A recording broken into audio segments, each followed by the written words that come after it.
Hai, Assalamualaikum warahmatullahi wabarakatuh. Bertemu kembali dengan kami, tim dosen tata tulis karya ilmiah.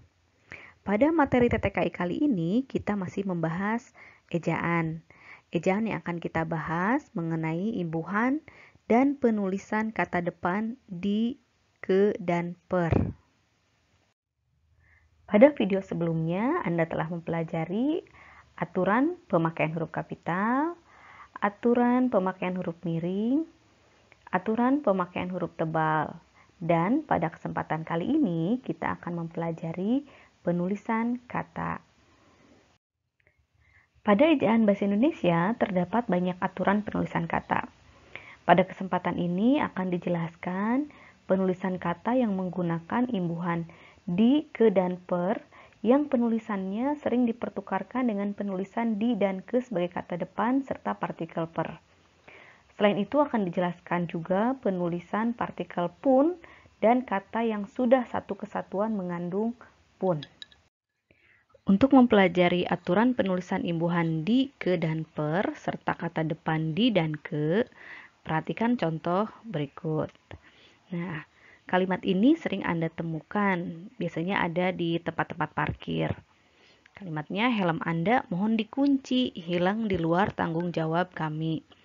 Nah, di sini ada kata dikunci yang penulisannya dipisahkan dan di luar yang penulisannya digabungkan. Padahal dikunci seharusnya disatukan.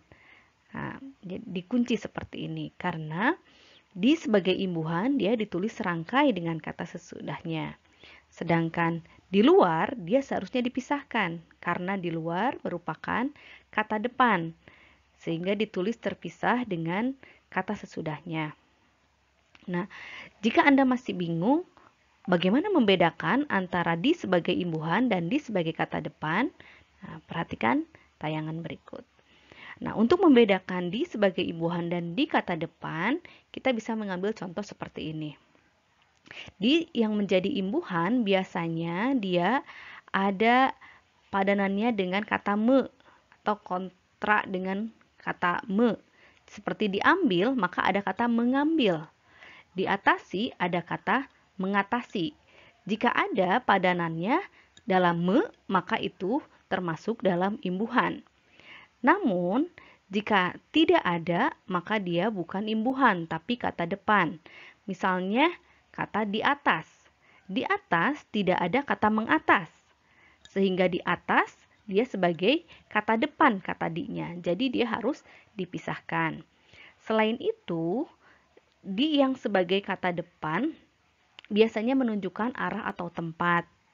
Sehingga dia penulisannya dipisahkan di atas, di bawah, di samping. Karena menunjukkan tempat atau arah, maka dia penulisannya dipisahkan. Lalu bagaimana dengan di antara? Apakah dia disatukan atau dipisahkan? Selanjutnya kita akan bahas mengenai imbuhan dan kata depan ke. Nah, perhatikan contoh berikut.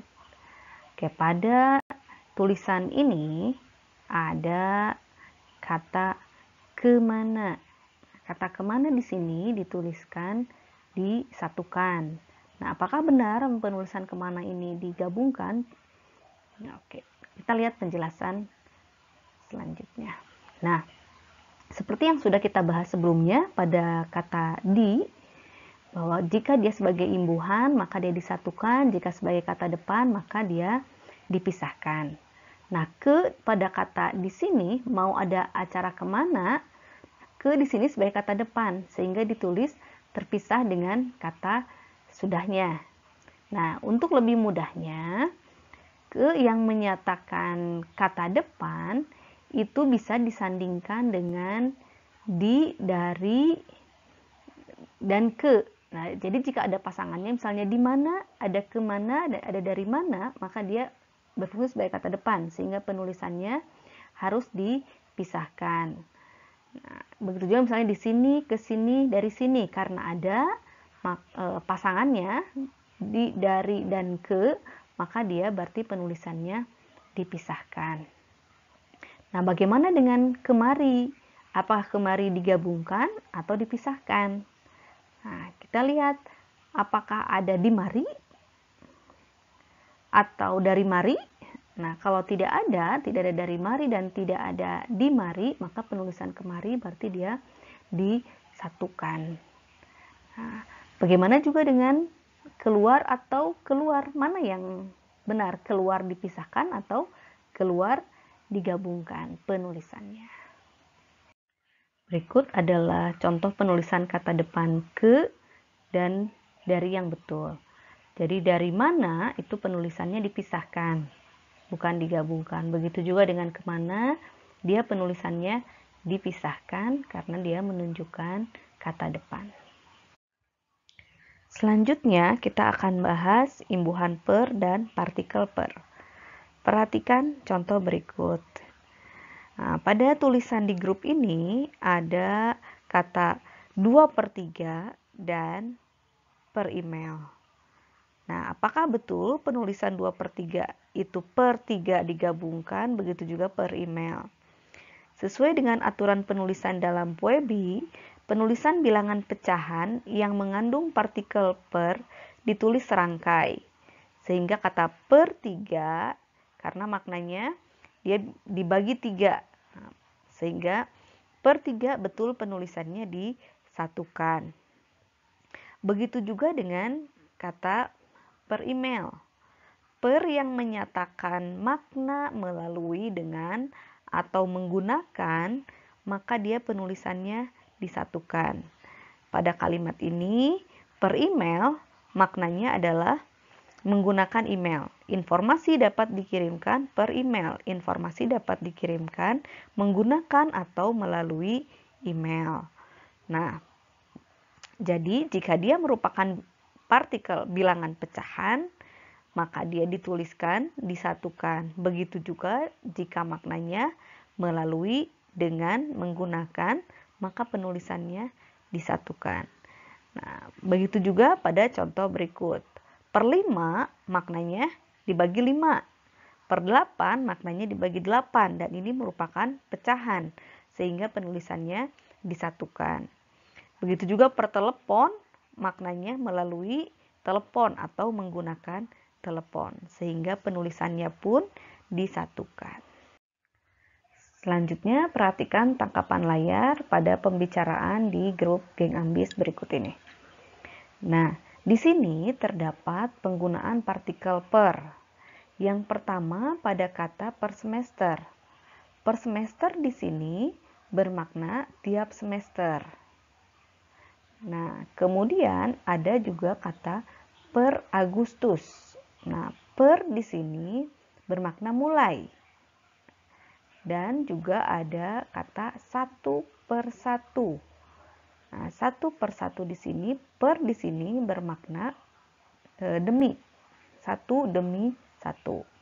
Nah, sesuai dengan KBBI bahwa partikel per dia ditulis terpisah, tidak serangkai, bila makna partikel tersebut bermakna tiap, mulai, atau demi. Selanjutnya kita akan membahas penulisan partikel pun. Nah, penulisan partikel pun terbagi menjadi 2, yaitu ada yang ditulis serangkai dan ada yang ditulis terpisah. Terdapat 12 pun yang ditulis serangkai, yaitu ada pun, andai pun, ataupun, bagaimanapun, biarpun, kendati pun, maupun, kalaupun, meskipun, sekalipun, sungguh pun, dan walaupun.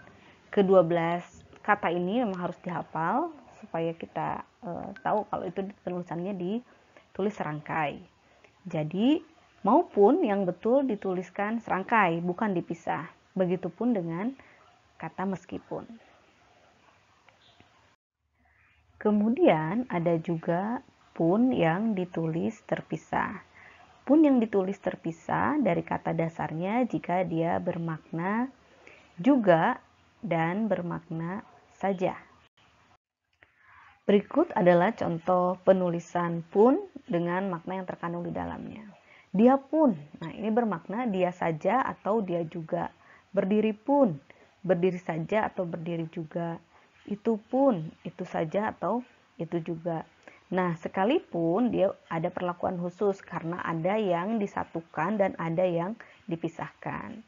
Nah, bagaimana membedakan penulisan sekalipun yang dipisahkan dengan sekalipun yang disatukan? Baik, perhatikan contoh berikut. Sekalipun saya belum pernah ke Rusia. Sekalipun saya belum pernah ke Rusia. Nah, pun di sini dia bermakna saja. Sekali saja saya belum pernah pergi ke Rusia. Nah, bandingkan dengan contoh setelahnya. Sekalipun saya belum pernah ke Rusia, saya tahu budaya masyarakat Rusia. Sekalipun ini harus disatukan, karena sekalipun pada contoh yang kedua, dia bermakna sama dengan kata meskipun. Jadi penulisannya disatukan. Demikian pembelajaran kita hari ini. Sampai bertemu di segmen selanjutnya. Terima kasih.